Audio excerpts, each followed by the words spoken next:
right, ladies and gentlemen, we are moving on to 3-6.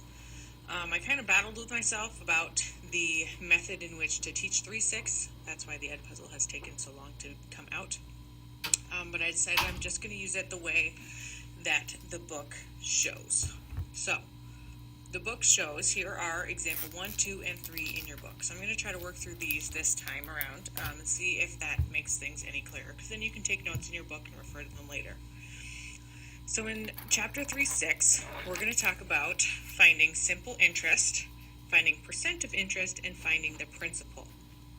Now, finding those three things can still use the percent equation that we've been using for the last 3 chapters, 3, 4, and 5. You can even probably go as far as using the proportion equation, that was percent over 100 equals part over whole, to solve these if you wanted to, as long as you know how to set them up right. So if we look at question 1, it says, Victoria opens a savings account with a deposit of $300. She will earn 1.6 simple interest each year on her money. How much interest will she earn over 5 years? Okay, so the first thing we need to do in this one, find the simple interest, is find out how much simple interest she's going to earn in 1 year, and then go from there. So if we look at step 1, it says use the percent equation to find the amount of interest in 1 year. Okay, if you remember, our percent equation is your part equals percent times whole. Okay, and it's the same equation for this, except our part is now the interest amount, our percent is the interest rate, and the whole is our principal. So the whole, everything you put in your account is the whole, and the interest amount is the part you earn by putting that $300 in the account. So you can see in step 1 it says the interest amount equals the interest rate times your principal. And if you go back up and look in example 1 verbiage, it says that she will earn a 1.6% simple interest of $300 deposit.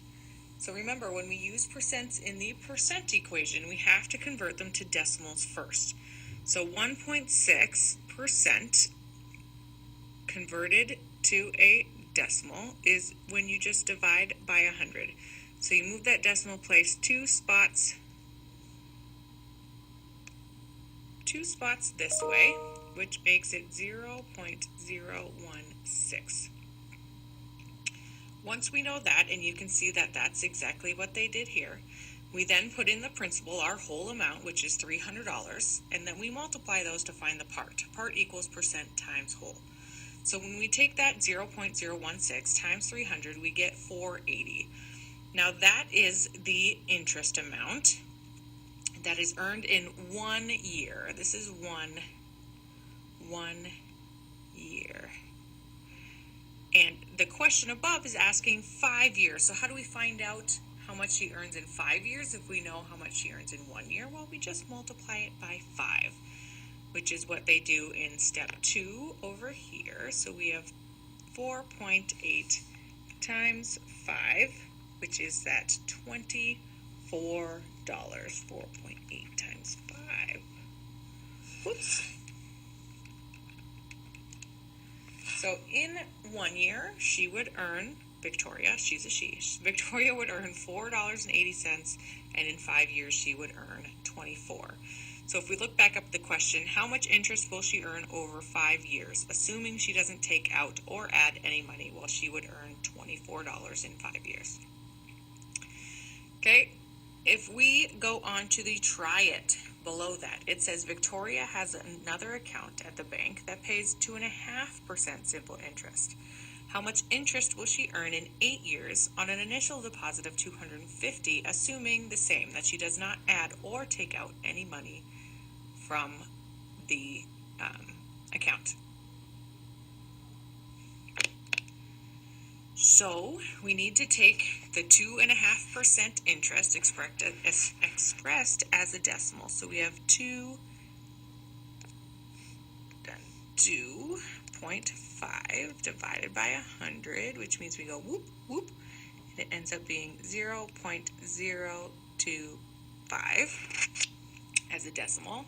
Then we put that in where the rate goes. Remember, this is part percent whole.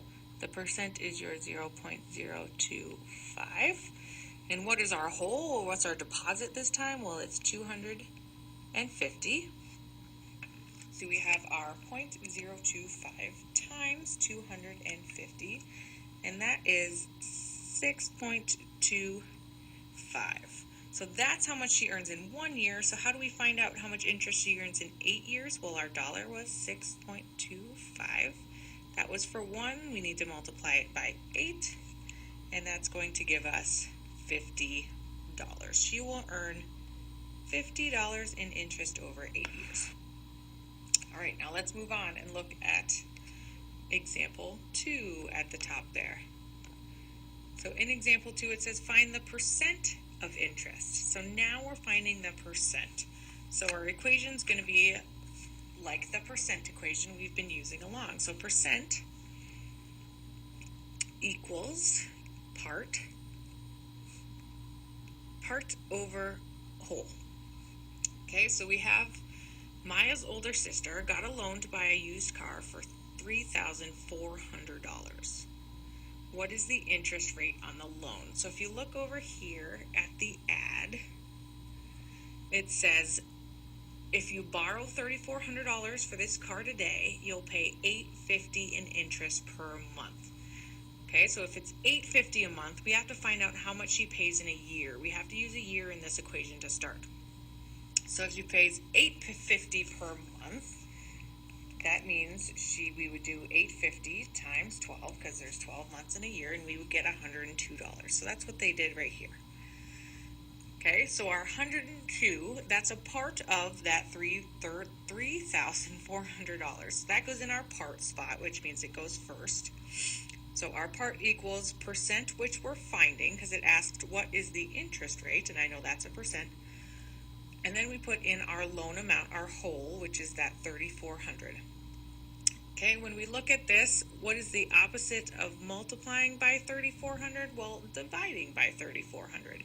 So we would do that 102 divided by 3,400, or our part divided by our whole, and we get that 0.03 as a decimal. To turn it into a percent, we take 0.03 times 100, or we move it 2 spots to the right, which gives us the 3% interest for a year. I'm going to try to move this picture back so that everything fits. Okay, so it says, try it. Another company will lend Maya's older sister $4,000. Every month she will pay $11.88. What is the interest rate, rounded to the nearest tenth of a percent, for 1 year? So another company's whole is $4,000. We're finding the rate again. Our part is $11.88 times 12, because there's 12 months in a year, which is 142.56 equals percent times 4,000. What's the opposite of multiplying by 4,000? Well, dividing by 4,000. So 142.56 divided by 4,000 times 100 to get a percent, and they would have a rate of 3.564% interest rate. All right, let's do number 3. Find the principal. Jake opened a savings account that earns 1.5% interest. Jake estimates that assuming he neither adds nor withdraws from his account, he will earn $240 in interest after 10 years.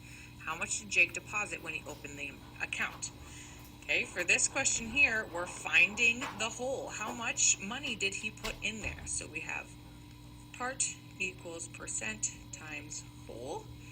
To find the part, he says he'll earn $240 in 10 years. So we need to find out how much he earns in 1 year. So 240 divided by 10 is 24. So our part becomes $24. It is equal to our interest rate, which is 1.5%, which as a decimal is 0.015 times W. Okay.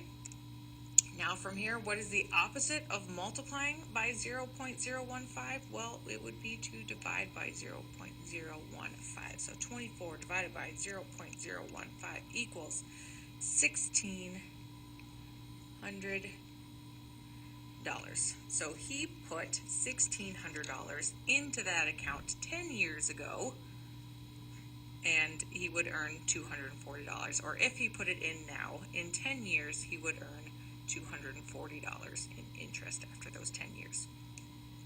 So there's one more question on here. Caitlin's older brother borrowed money for school. He took out a loan that charges 6% simple interest. He will end up paying $720 in interest after 6 years. How much did Caitlin's brother borrow from the school? How much did he borrow total? So we're finding our whole. Our percent to find whole, we already know from right here, it's part divided by percent. So we have, he will end up paying $720 in interest in 6 years. So if it's $720 in 6 years, it's going to be $120 in 1 year. So I don't know really where to do this. We have $120 in 1 year, and we're going to divide that by the rate, which is 6%, which is 0.06. 120 divided by 0.06 is $2,000. $2,000. So he borrowed $2,000 from the school. He will end up paying $2,720 in 6 years, which is why you should try to borrow as little as possible when you go to college so that you don't have to pay more back. So if he earns $720 in interest after 6 years, that's $120 in 1 year. At 6% means he deposited or he borrowed $2,000. Hopefully this works for you. Like I said, I was battling between how to do this one. It's just part percent and whole. The interest amount is your part. The deposit, what you put in or what you take out, is the whole. And then our rate is still going to be a percent, just like every other question.